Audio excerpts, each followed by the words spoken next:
Greetings, Dr. Albert Jelenier. I had an opportunity to speak at the gala dinner following the tabling of the 2026 Limpopo budget speech. And I want to take a few minutes to share the exact message that I delivered on that platform, because I believe it is important not only for those who were in the room, but for anyone interested in how we grow our economy. And allow me to be formal a little bit because I did this message as a guest, so I must acknowledge those who were there as if they are here as well. So to Honorable Premier Dr. Poppy Ramathuba, Honorable MEC for Finance, Mr. Khabo Moai, members of the Executive Council, honorable members of the Provincial Legislature, distinguished guests, business people, and of course, people of Limpopo. Now, in that space, I rose to offer a message of support following the tabling of the 2026 Limpopo budget speech. I started by commending the MEC. You'll agree with me that he did a great job. His speech was not just a list of numbers in my view. It was a story of disciplined choices in a constrained environment. He spoke of fiscal reality, of protecting the vulnerable, and of building a foundation for the future. My message was very simple in that room. It was how the private sector can be the primary engine to accelerate the journey the MEC has already mapped out. So my presentation was titled, How the Private Sector Can Complement the Government Budget. And maybe some of the business people are not comfortable with that. You are thinking, why should we complement the budget? They must give us all the money. You will understand as we proceed. Now, first, I'll take you through the key points exactly as I shared to them. We began with the macroeconomic reality. Now, in that space, South Africa's formal GDP is 7.7 trillion. I hope you are registering that number. The national budget is 2.6 trillion. So that means that the budget, the whole money that our government has, is about 34% of the GDP. And I hope you understand what is GDP. Now, in that space, it means that the rest of the flow of the money, the private sector, through investment and consumption, makes up to 66%. So GDP just tells you how much money is going to flow in that year. And I'm saying to you, that which flows from government, it's only 34%. The rest is by private sector. And that's why we can say, how are we going to complement the budget? Now, the fact that the budget is 34% is not a sign of failure. In actual fact, it's a global rule of thumb. In big economies like US, China, government budgets hover around 1/3 of economic activity, which is where South Africa is. Now, this confirms what was said in the budget speech. Our budget is not limited by poverty or poor planning, but by a fundamental law of economics. And what is that law? That our budget of the government must be about 1/3 of the GDP. If it's way higher than that, we are compromising the economy. And if it's below than that, we are compromising the economy. So if it goes higher, it means that we are some kind of a socialist state. If it goes lower, it means that we are leaving essential services to nobody. So South Africa, in terms of budgeting, we're in the right place. Now, if we bring this closer to home, in the total budget of the country, Limpopo receives second largest allocation relative to its GDP. Limpopo, in our 90 billion, it's about 14.6% of our share of GDP. Our share is above the estimated efficient point of around 10. Now, as a province, it means that whatever budget we get from the national, when we compare it to our GDP contribution ourselves, it shouldn't be above 10%. And already we are sitting at 14.6%. Now, the insight here is very important. This does not mean that we are over budgeted. It means we are under industrialized. It means that our GDP is not performing where it should be performing with reference to the government budget. So it means that the government is doing very well. From the industry point of view, we are not doing very well. So the goal is not to lobby for more budget, but to grow the economy so that our share naturally declines towards a more sustainable level of about 10% or so. Just to give you an example, Gauteng, it's sitting about 7%. So whatever share they got from government, it's about 7% of their GDP contribution. So they are very efficient in a way. And that growth that we need to do in Limpopo to industrialize cannot come from government, because already in terms of allocation, they are giving us more. It must come from private sector. And that might be painful for government. We then expanded the lengths beyond the formal economy. And I want you to understand this. Now, when we include the informal sector to the GDP, remember I said it's 7.7 trillion.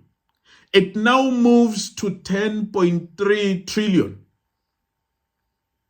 Now, there are different arguments in terms of the size of the informal sector. Some will say it's 6, like Stats SA, 6 to 8. And some other estimates will say it's 18 up until 24. So I took the 24%. If we are saying informal sector is contributing 24% to GDP, it means that we are sitting at around 10.3 trillion. Now, in that context, when we do the comparison of the government budget to the total GDP, the government represents 25%, no longer 35%, while the private sector represents 75%. And again, this is normal when you compare with other economies. And with this, I need you to understand that in the whole economy, at this point, when we are just adding the informal economy, the government only controls quota. The rest is by private sector. Now, what stood out is that the informal sector alone is worth 2.6 trillion. Now, remember I said that the budget of the whole government in the whole of South Africa is 2.6 trillion. So it means the informal sector is as powerful as the government financially. The only difficulty with the informal sector is that we're fragmented. Somebody is sitting there with their 5 rands, somebody is sitting there with their 10 rands. Can we imagine if we're able to mobilize that and sit in one place? It means that we'll be able to do as much as our government is doing. Now, government and the informal sector economy are equal in economic weight. Yet we often behave as if government must solve the informal sector, instead of recognizing it is an equal partner in livelihoods. And this message must go through to economic development practitioners. They must treat the informal sector with respect. They are the one at times that makes it to continue to be fragmented by the support and the services that they give, whereas it's equal in power. And when we go even further, colleagues, if we were to include self-service activities like the care work, you know, in our communities, most of the women are in the care work, some they're not even paid. The home building that we do ourselves, the subsistence production, total economic activities can rise even up to 23 trillion. Now, I know some of the economists now, you know, they will want to be all economists on me. Yeah. So we can say that the GDP of South Africa, it's about 23 trillion. Of course, we need to be careful. There are reasons that we have got different ways of measuring the GDP. And so you understand this. This is saying that if our efforts were being measured equally anyway. Now remember that when you do a haircut in South Africa, maybe you get to be charged 20 Rand in South Africa. What would it be in America? It's things like that that we also consider as well. So I don't want economists to go all economic on me. It's important that they understand this from my perspective. Now, I have given you the first scenario where I'm saying that we see the economy as 7.7, where we're looking at official things that are being reported to SARS, things that are being reported to different departments. Then I gave you the second scenario where I'm saying it's 10.3 trillion, where we have estimated the informal economy. And now I'm giving you the third scenario where I'm saying there are so many activities that are being done that are not being recorded, or some are not being paid. And we can say our GDP is 23 trillion. And there is a little bit of support for that number, by the way, from World Economics, although they put it in dollars to say that it's about 1.2 trillion US dollars. Now, this reinforces a simple truth.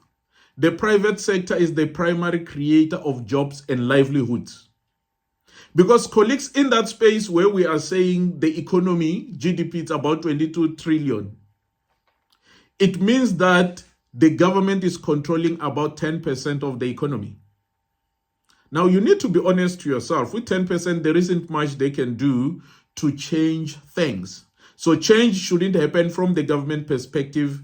It must happen from the private sector perspective. Now, there is a paradox. There is a paradox in this space.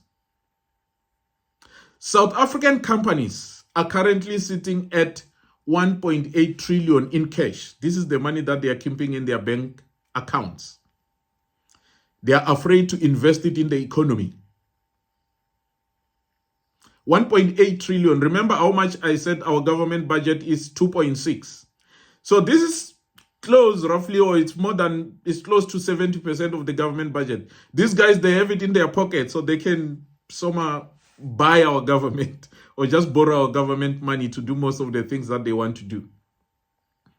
Now, that is the first thing that is happening in our country. The second thing is that corporate debt is sitting at 32%. So the money that we borrow from the banks to be able to invest in the economy is sitting at 32%. Under normal circumstances, it should be sitting at 60 to 90%. It means that we're under borrowing. Again, it means that approximately 6.1 trillion in potential investment is not being deployed. I'm counting the 1.8 trillion in cash, the about 4 trillion that will come through debt, where the companies, they are saying we're not going to borrow to invest in that, we're not going to borrow to do that project, we're just going to sit. Now the question is why this money is not moving. Oh, by the way, that is not all. I am made to believe as well that your pension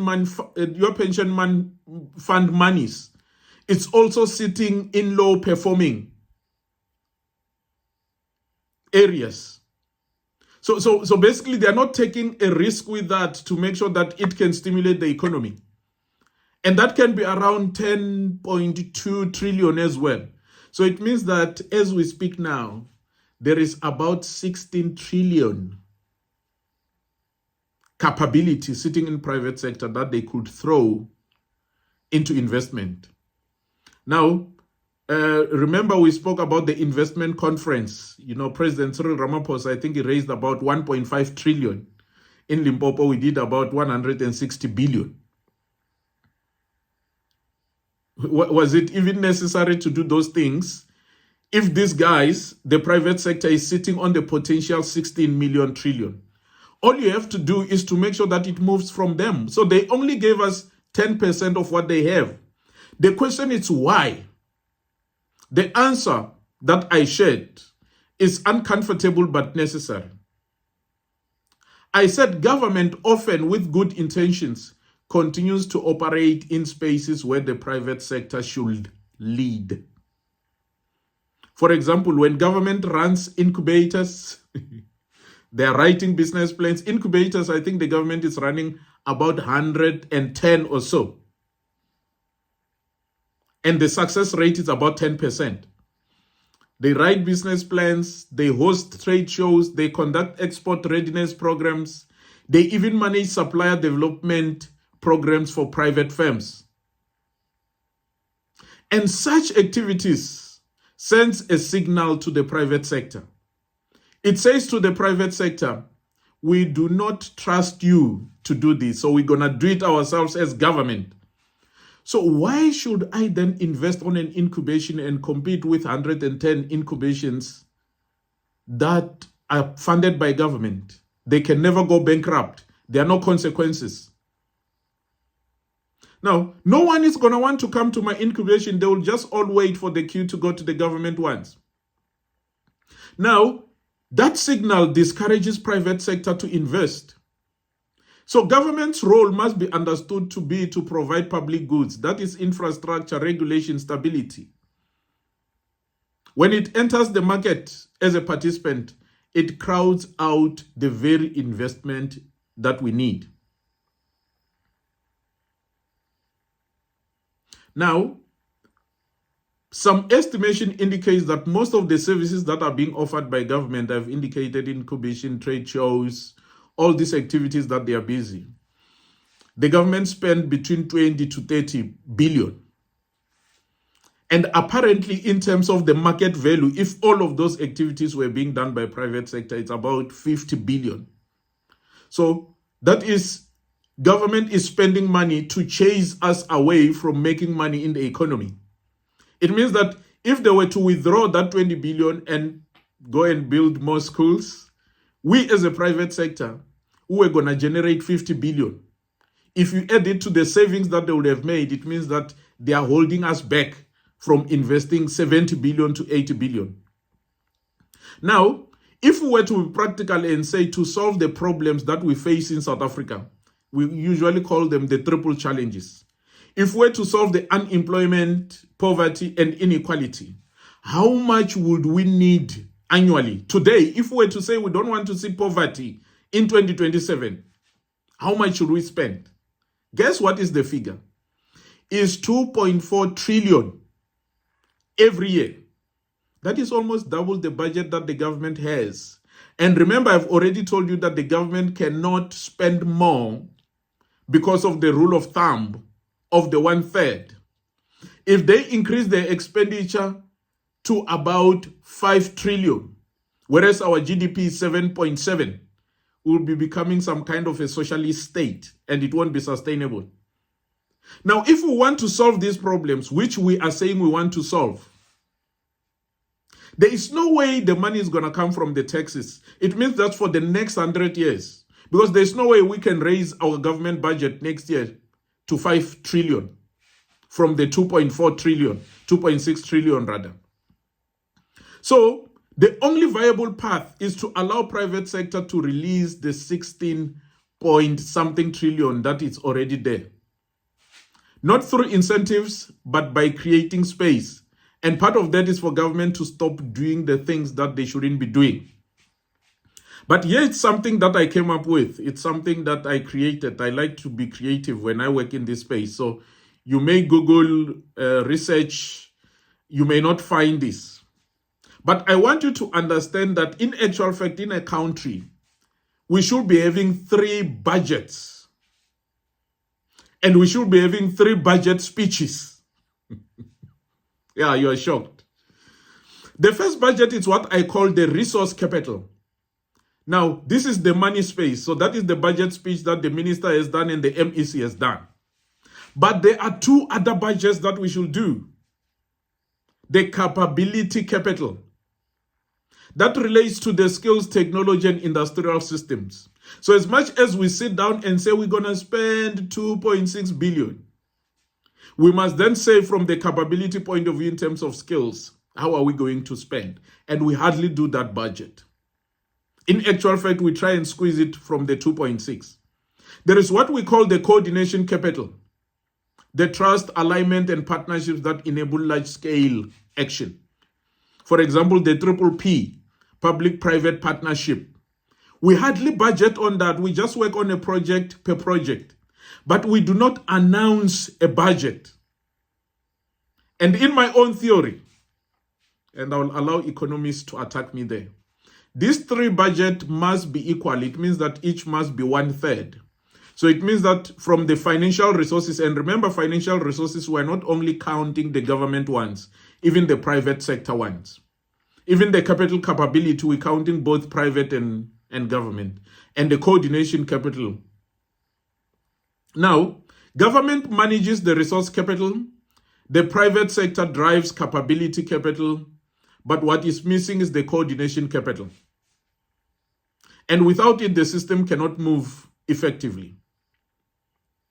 Now, I put a practical request to the MEC and the Premier on that day as a demonstration of a coordination or capability capital. I said to them, if they were to budget for the private sector, the business chambers, 500,000, not in funding, not in cash, but as in-kind commitment of time and access. And this is how they can spend it. They allocate one MEC every month to come to our events.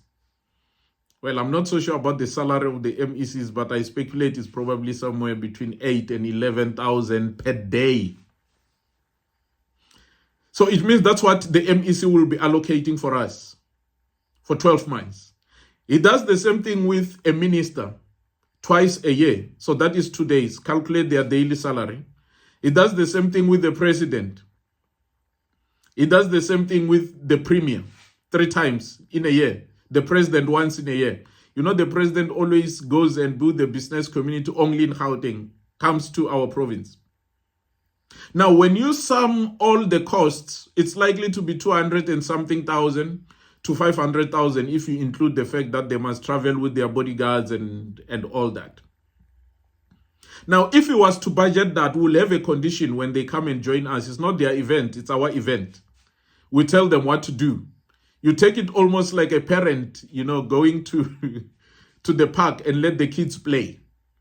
If they were to give us that 500,000 in kind, believe you me, we can generate 5 million to 50 million in real economic activity. And that's how you build an economy. So in closing, the message that I shared with them is that the budget has laid the foundation, which is about 10% of the total money in the economy. Government has managed the resource capital with discipline, but now the private sector must be trusted to provide the engine and the steering. Now, if you were to imagine the economy to be the car, I will then say the resource is the consumables. You know, the diesel, the petrol, the grease, the oil, the water. That will be the resource capital. The engine will be the capability capital. And the steering mechanism will be the coordination. Now, since I have said that government controls about 10% of the total GDP, we can then agree that government is just the oil. It doesn't get consumed, but if it's not there, the engine is going to die. It's just 10%. Just makes things to move smoothly. The 90% is private sector, from the gasoline itself. So for this economy to move, the private sector must put in fuel, must be the engine, must give direction in terms of where we're going. And that's how Limpopo moves from being funded to being truly prosperous. And that's what I shared with them. Tell me what you think. Economists as well. I want you to jump in and grapple with some of the theories that I have brought. But in the nutshell, colleagues, while we do not always agree with government in terms of their finances and budgeting, we are doing very well. We may have elements of corruptions, this and that, you know, a school is not built where it's supposed to be built. If we were to correct that, the bulk of the work is with the private sector. Shalom.